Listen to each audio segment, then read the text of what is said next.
আসসালামু আলাইকুম ওয়া রাহমাতুল্লাহি ওয়া বারাকাতুহু। জান্নাতে প্রবেশকারী সর্বশেষ ব্যক্তি অথবা সর্বনিম্নমানের জান্নাতীও কিন্তু ছোট জান্নাতের বা কম সুখের অধিকারী হবে না।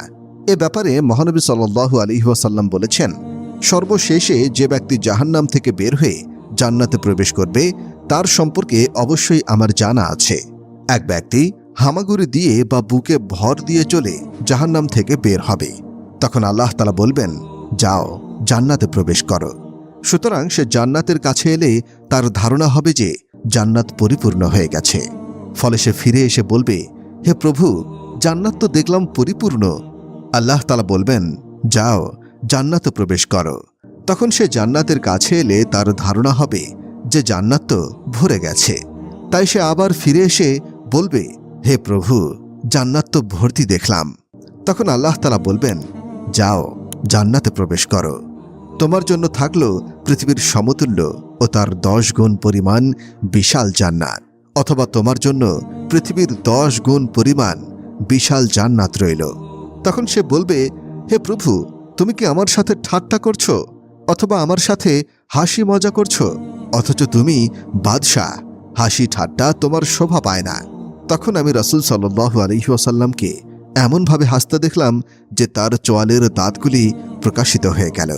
তিনি বললেন, এ হলো সর্বনিম্ন মানের জান্নাতি।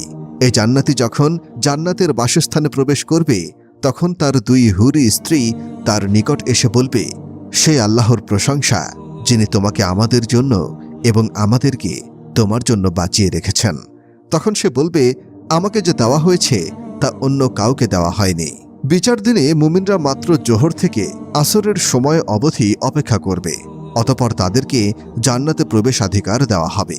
সে কি আনন্দের দিন, যেদিন ফেরেশতাগণ তাদেরকে সম্মানের সাথে চির সুখময় বেহেশতের দিকে দলে দলে পথ দেখিয়ে নিয়ে যাবেন। কত কষ্ট ভোগা দেখার পর যখন জান্নাতের দরজায় পৌঁছবে তখন ফেরেশতাগণ তাদেরকে সালাম ও স্বাগত জানাবেন। মহান আল্লাহ তাআলা বলেন, যারা তাদের প্রতিপালককে ভয় করে তাদেরকে দলে দলে জান্নাতের দিকে নিয়ে যাওয়া হবে। যখন তারা জান্নাতের নিকট উপস্থিত হবে এবং জান্নাতের দরজা খুলে দেওয়া হবে এবং তার রক্ষীরা তাদেরকে বলবে, তোমাদের প্রতি সালাম, তোমরা সুখী হও এবং স্থায়ীভাবে বাস করার জন্য জান্নাতে প্রবেশ করো। এই জান্নাত হলো সেই মুমিনদের পুরস্কার যাদের বিশ্বাস, কথা ও কর্ম শুদ্ধ ছিল, যাদের অন্তর ছিল নির্মল, কথা ছিল উত্তম এবং কর্ম ছিল সৎ। তবে বেহেশতে পৌঁছানোর আগে কিছু কষ্ট স্বীকার অবশ্যই করতে হবে। জান্নাতে যাওয়ার আগে জাহান্নামের উপর স্থাপিত পুল আছে, সেই পুল পার হয়ে যেতে হবে জান্নাতে।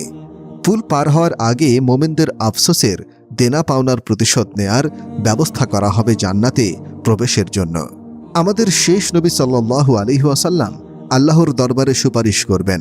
রাসূল সাল্লাল্লাহু আলাইহি ওয়াসাল্লাম বলেছেন, বরকতময় মহান আল্লাহ তাআলা কিয়ামতের দিন সকল মানুষকে একত্রিত করবেন। অতঃপর মুমিনগণ উঠে দাঁড়াবে, এমনকি জান্নাতও তাদের নিকটবর্তী করে দেওয়া হবে, যার কারণে তাদের জান্নাতে যাওয়ার ইচ্ছা প্রবল হয়ে যাবে।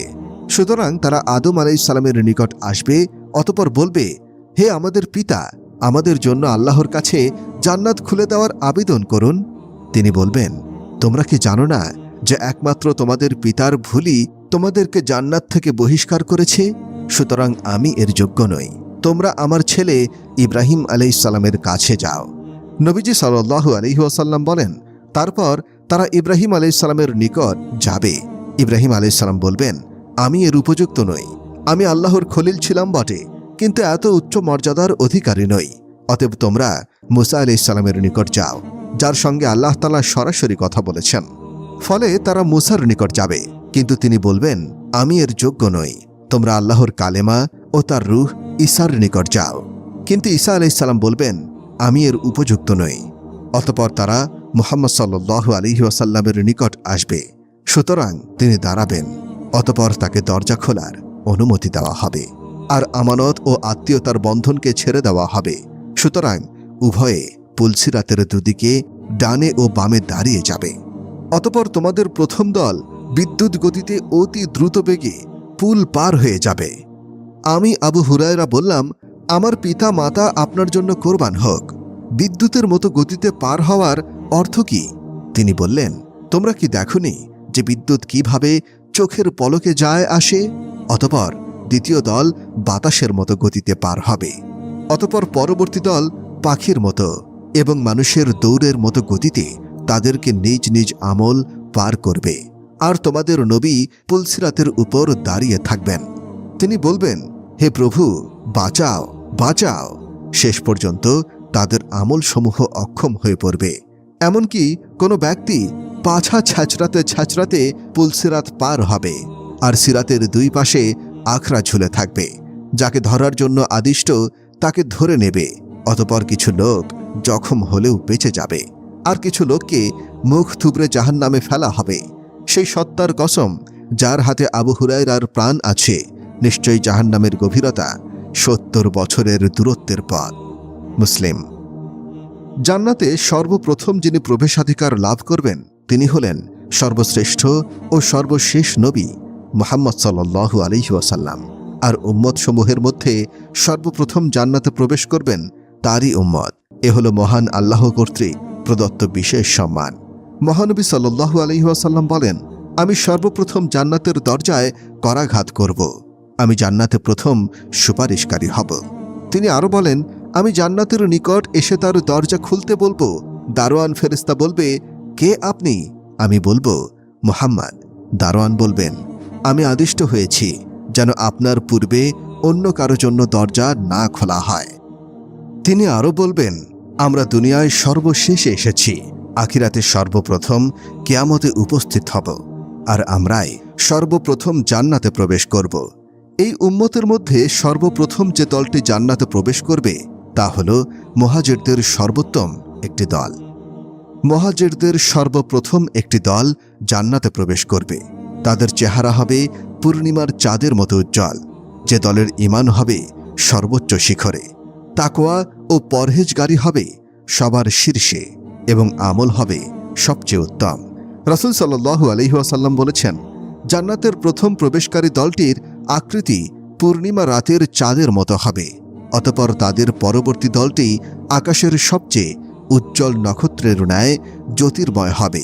তারা জান্নাতে পেশাব করবে না, পায়খানা করবে না, থুথু ফেলবে না, নাক ঝাড়বে না। তাদের চিরুনি হবে স্বর্ণের, তাদের ঘাম হবে কস্তুরীর সুগন্ধময়, তাদের ধনুচিতে থাকবে সুগন্ধ কাঠ, তাদের স্ত্রী হবে আয়তলোচনা হুরগণ। তাদের সকলেই একটি মানব কাঠামো আদি পিতা আদমের আকৃতির হবে, যাদের উচ্চতা হবে ৬০ হাত পর্যন্ত। বুখারী, মুসলিম।